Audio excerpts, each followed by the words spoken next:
Seeking the wise. With Aaron and Alexander discussing the just philosophy. Covering self-development, emotional processing, conscious relationships, and 5 levels of overall wellness.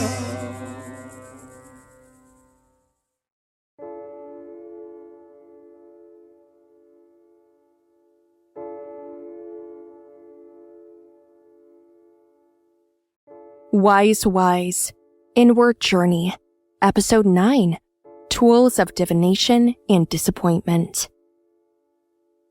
A crisp, cool breeze flowed in through the slightly cracked window, gracing everything in the living room, including the candle that Stevie was struggling to light. Finally, on the 8th match strike, a flame ignited, pleasing her spirit and easing any would-be frustration that began forming in her chest. The lit candle was the last detail of her so-called self-care Sunday preparation that she tried to carry out whenever her husband Stan was spending time with his buddies. Early on in their relationship, she resented him for not wanting to spend most Sunday evenings together. But since she began expanding her awareness into self-development, her perspective had shifted, and she adopted her own self-care routine to fill time in his absence. Tonight's intention was centered around a new job that Stevie had recently interviewed for the day before, after receiving a text from Haven that a Montessori school on her way to work was hiring. She had spent the last 4 years working administratively for a local dentist, but her desire had always been to work with kids. This passion had been rekindled thanks to her interactions with Rio and the deep internal dive she had been doing, asking herself over and over, what is my passion? Stevie shook her hand back and forth to put the match out and returned to her wool blanket on the couch, which was carefully draped next to her recently purchased deck of tarot cards. Once comfortable, she placed the deck in her hands and quietly set her intentions, asking the divine, or what she called source energy, the question, what can be revealed to me about my fate with this new job? Once she felt her energy was projected onto the deck, she started shuffling in a slow and methodical nature, sticking with the overhand method since the cards were not broken in enough to shuffle any other way. Once she felt an urge to stop, Stevie cut the deck, placing the bottom half on top, and dealt herself 3 cards, side by side. She had decided to go basic with this pull and do a past, present, and future read on the current situation, thinking it would give her a good understanding of the direction the energies were taking her. She placed the remaining deck down and then flipped over the 3 cards, left to right. Her forehead scrunched as she revealed the 2 of Swords, the Sun, and the 9 of Pentacles. Not being totally familiar with their full meanings, she took to the booklet that was included with her deck and began to read out loud to herself and her cat Simone, who was curled up on the other side of the couch. 2 of Swords, difficult choices, indecision, stalemate. She grunted, showing non-approval of Source Energy's choice. I guess maybe that is because I was so discontent in my current job that I didn't know what to do about it, she mumbled. She then moved on to the next card. Next, the glorious Sun card. Joy, success, celebration. I knew it. I can feel this right now. This is an amazing sign. Finally, she eagerly flipped through the pages to find the 9 of Pentacles and read its short descriptor. Fruits of labor, rewards, luxury. Wow! Immediately, the emotion of joy came roaring into her chest. Her enthusiasm for life soared as she began to have some tears of gratitude for what she had just read. Gratitude for perhaps the relief of becoming unstuck in her current work situation and moving on to a new experience. While in this emotion, she grabbed her phone eagerly off the coffee table. Even though Stan had asked her to only text him in an emergency when he was enjoying his time away, this seemed like something she just had to express to him. This was going to make a difference in her happiness and possibly fix the discontentment she had in their relationship.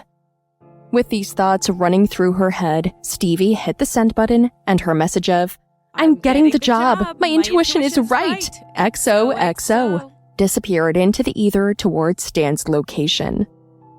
The next day, Stevie was in the final 15 minutes of her lunch break, eating an apple and sitting in her car listening to some low-playing tunes. She did this often while taking breaks from her over-demanding boss in an attempt to keep herself together and have enough energy to make it through a full day. It was a strategy she had read somewhere on a self-development tips post on Instagram. The song on the radio was suddenly interrupted by a loud jingle made by her cell phone, informing her of an incoming email on her personal account. A little intrigue entered her overall energy as she fumbled through her passcode to open up her inbox.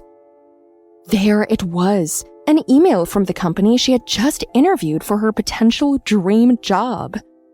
Stevie paused, took a breath, in and out, and then pulled the screen closer to her face. Her index finger then slowly moved toward the phone and tapped the screen. Her face dropped and heart sank when the words, "We regret to inform you," were scanned by her eyes. Her hands suddenly lost all grip as they moved toward her face. Her phone fell to the floor with a thud as she began wailing in disappointment, expressing herself in the form of tears. Negative thoughts streamed into her head as she began descending into a state of hopelessness. Her dreams, hopes, and desires were suddenly stolen from her in just a few words from an email. After 2 solid minutes, her sobbing began to subside, only to be reignited when she remembered she would have to continue working her current job for the foreseeable future. This created even more of an emotional reaction that led to her punching her steering wheel and letting out a few obscene words. In her mind, she wondered, what have I done to deserve this? The signs were all there. How could the cards be wrong, and why did I let myself believe in them? How will I ever recover from this? An alarm suddenly woke Stevie out of her unconscious state. Whoa, what? She lunged over, lowered her arm, and dug around on the ground where she remembered she dropped her phone. After retrieving it, she looked at the screen and noticed that it was a reminder that her break was over. No, I can't go back to work like this. Stevie grabbed the driver's side visor down, revealing a mirror. While staring at herself, she grabbed her sleeve with her thumb and smeared her tears into her cheeks. I'm such a mess, she let out in a helpless voice. After taking a deep breath in and exhaling in a deep sigh, she flipped the visor back up, opened the car door, and exited, walking toward the building she worked in. There was only one way into her work office, and unfortunately, it was through the front door and through the waiting room. Stevie remembered this as soon as she opened the door, and 5 people stopped reading their magazines, turning their gaze to her. Stevie, oh hi! Greta shouted out upon meeting eyes with Stevie's. Greta was an older woman who lost her daughter in an accident many years ago, and often thought of Stevie as having a deep resemblance to her in looks and personality. Stevie, not wanting to converse with anyone while in her current emotional state, put her head down and tried to make herself invisible as she walked past the waiting room toward her office. What a beautiful day out there, isn't it? Greta added to Stevie, not getting the hint that she wasn't in a social space. Stevie felt her emotions come up and tried to talk herself out of reacting to Greta's overly positive energy, but failed as she mumbled under her breath. What's so beautiful about it? Just loud enough for Greta to hear, but questioned the actual words that were spoken. Huh? What did she say? Greta responded, in a tone that was way too loud for the situation. Stevie ignored the response and kept on walking through the next door and around a corner, making her way to her office, immediately kicking the doorstop up, causing the door to slam behind her. Having just realized the reaction she had toward Greta, she collapsed into her chair with her head in her hands, restarting her waterfall of tears. Her mind kept looping over and over. Why is this happening to me? Why can't anything ever go right?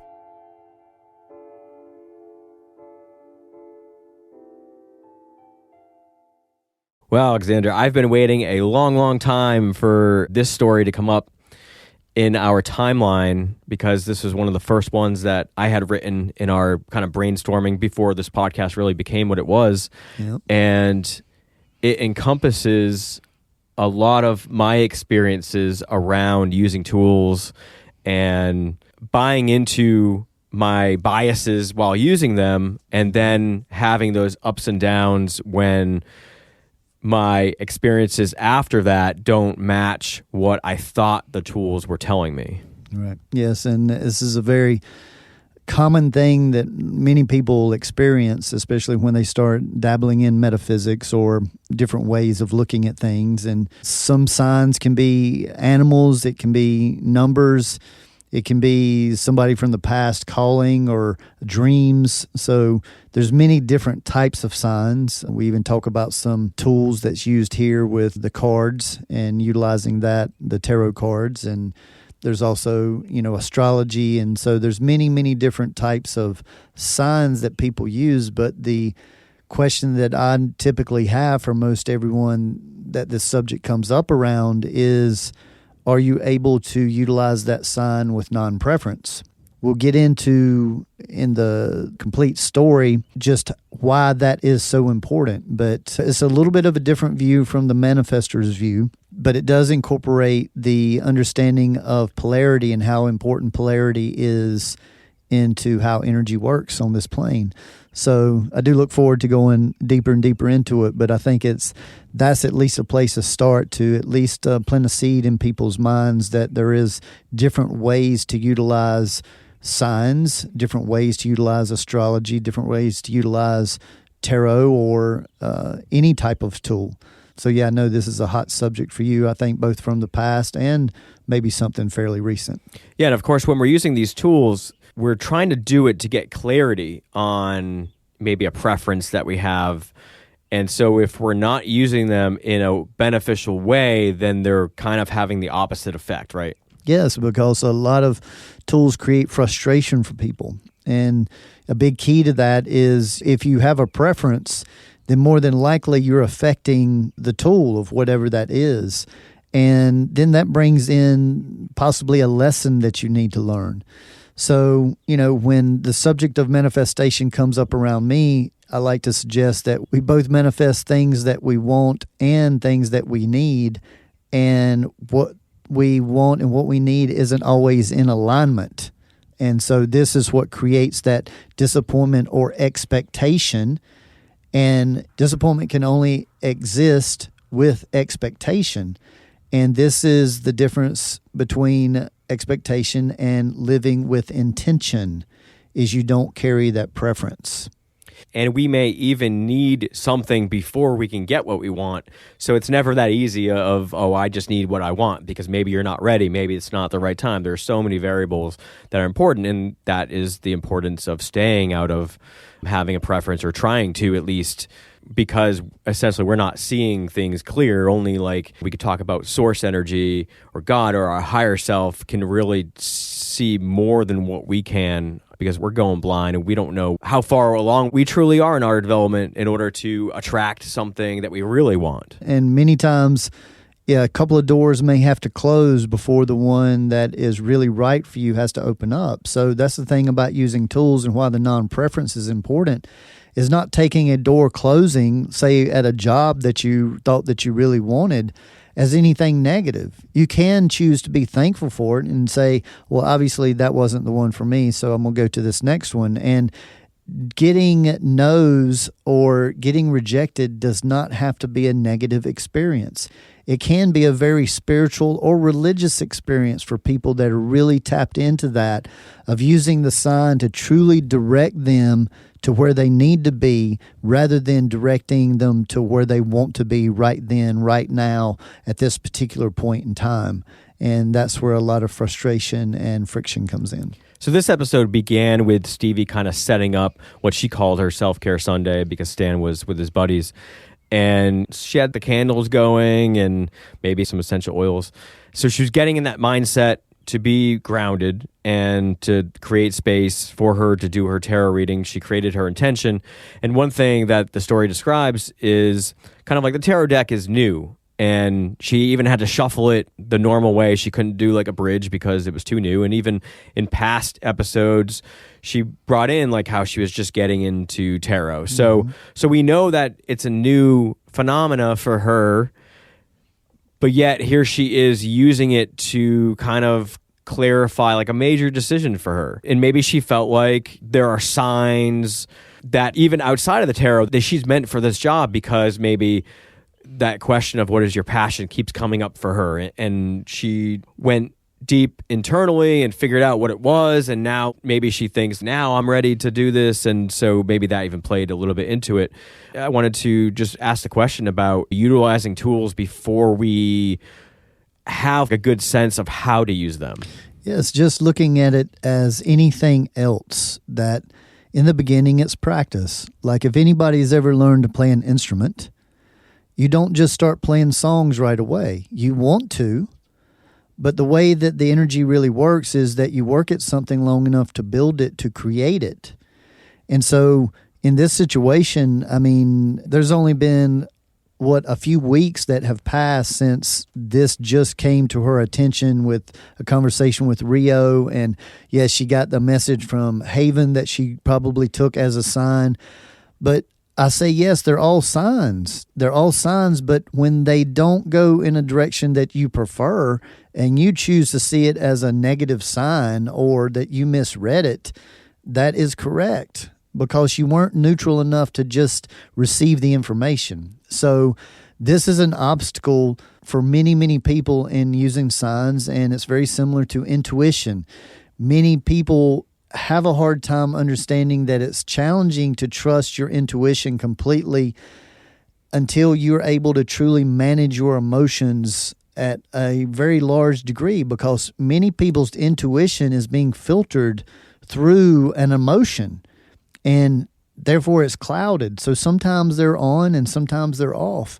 And so, see, to work with any of these tools or anything we're talking about, it's about building your confidence. And that confidence comes from your connection to something higher than you. You know, there's many different, whether that's God or Allah or energy or source energy. You know, we don't carry a preference in what you call that energy, and staying connected to that. And again, a little bit of a different view between the manifestor view, and this is a little bit more of a view of getting in the river and choosing to pick your feet up and to go where the river is going to take you. And the consciousness part is that you're aware that there's going to be hazards along the way. That doesn't mean the river is against you, but you may need to pay attention to the rocks that are coming off and be able to push off nicely to soften the impact. And every now and then you may get hit in the head or in the elbow with it, but that doesn't mean the river's mad at you. So this is the way that this philosophy is designed, is in relation to nature and how nature works through vibration and frequencies. So that's the way we want to approach, and we will be going deeper into the approach of using these tools as well. During her reading, she saw it as being overwhelmingly positive, and she allowed herself to engage in these large, although positive, emotional reactions, even to the point where she was showing gratitude. I'm not saying that showing gratitude is a bad thing, but I feel like there's a tendency for people to only tap into that when things are great, because it's so easy to be like, oh, I'm so thankful, God is great, when things are great. Yes, it's in that gratitude is emotionally generated. And because she's excited and she's getting what she wants, she goes into that outward gratitude. But see, that's almost like having food and just throwing it in the air. Well, you had food, but you just gave that energy away. And that's many times the emotions is what drains the energy of the beauty that was given. And so if she could learn, and we'll of course get into this deeper, but learn to be in the same level of gratitude, whether she's getting what she so-called wants or she's not, from the view that she's building the energy over time. And that's the phrase we use a lot in this philosophy is chop wood and carry water. And if you chop wood and carry water long enough, you can build a house. And that's a little bit of the energy and the way that we're discussing how this can be approached. Here I want to add as well that Stevie is a manifesting generator and would operate a little bit differently if she was a manifester and able to create things with her voice. But we're really talking about signs here, but I did want to make sure that we weren't leaving out the importance of manifestors as well. They just only happens to be 10 or 11% of the population that are manifestors. And during Stevie's overly joyful mood, she goes ahead and texts Stan, even though it seems like they have a boundary set and agreed upon in their relationship, that when he's with his buddies on Sundays, that he doesn't want to be bothered unless maybe an emergency. So I feel like that overly high emotion allowed her judgment to get blurred, and she overstepped a boundary. That happens very often again, and here it's being filtered through the emotion. And good intentions are the death of a wise one is a saying that I really like to keep in mind, because we can have good intentions, but many times we take shortcuts or we jump the gun, and this is what gets emotional issues really riled up. And we'll see how, it affects her when they come back together and able to discuss, because it will wind up being a misunderstanding, and that creates communication breakdowns. So I wanted to bring in her kind of downward spiral in the car on her break when she found out that she didn't get the job. And even to the point where she said that she was feeling hopeless, because I feel like that's kind of a over-dramatic way of having a reaction to not getting a job.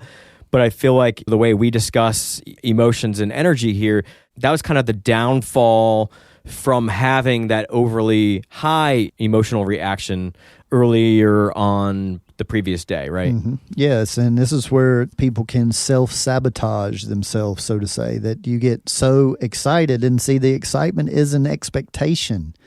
And especially when you feel like you're reading these signs that everything's leading toward this. But again, her not getting this job is still part of the sign. It doesn't have to be the end. Like, she's taking it into this downward spiral. So again, gets into the whole point of practicing being able to live in non-preference. And finally, obviously wanted to bring in Stevie's interaction with Greta, who we can have compassion for Greta and her situation, because here she just wants to be friendly and connect with somebody who reminds her of her daughter who passed on. And Stevie most likely knows this and has sort of a relationship with her kind of because of that. And Stevie comes in and she's still in that emotional reaction and kind of mumbles under her breath that, what is good about this day, when that woman is just trying to maybe brighten her day. Unfortunately, that woman doesn't realize, I think, what was said, but Stevie kind of gave her like some negative emotion. Then when she gets back to her office, she kind of instantly has that feeling of, I don't know if it's a regret, but she realizes what she did and that she allowed herself to do that, and then feels even more awful, in retrospect to that. Yes, and seeing how the emotions just accumulate and turn into like an avalanche. So when we act out those negative emotions, then we have to go through the guilt and the shame that comes almost always after it. And that's the vicious cycle that people get stuck in.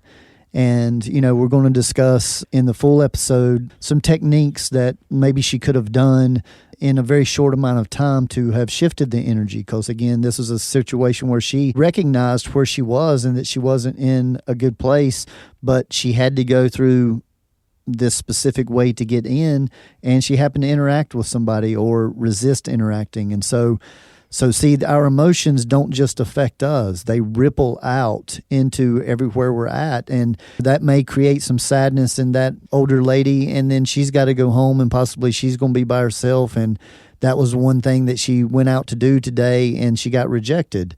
We don't know how that ripple is going to continue to happen, but that's why the Just Philosophies, one of the main focuses is on learning to manage and process our emotions so that we don't vomit them on people around us. Man, really looking forward to diving way deeper into this subject, so we'll get into it. See you guys later.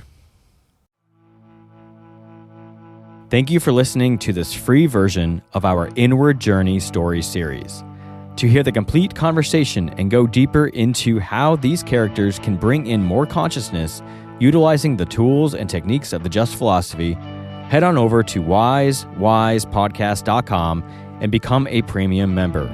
You'll get to hear all of our complete conversations and begin your self-development journey with us.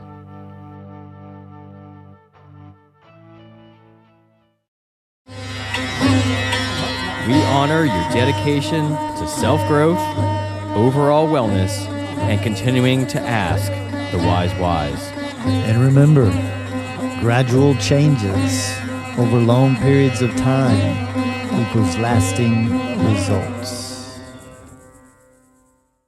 Continue on your self-growth journey by visiting thejustphilosophy.com, where you are able to connect personally by booking a private consultation with Alexander in person, by phone, or Zoom. Uncover your authentic self more easily with a human design or destiny card consultation.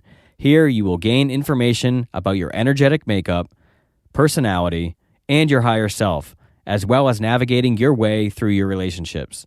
There are also multiple types of reports available for purchase that help you gain insight into your career, relationships, and opportunities for self-growth. The site also allows you to view a calendar of Alexander's live performances and class schedule, peruse other products such as shirts, CDs, and finally, the revolutionary VibroTune vibrational sound therapy tables.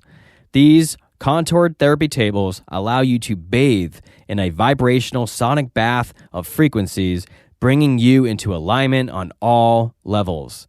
You will be feeling and hearing calming music synced through vibration and frequency.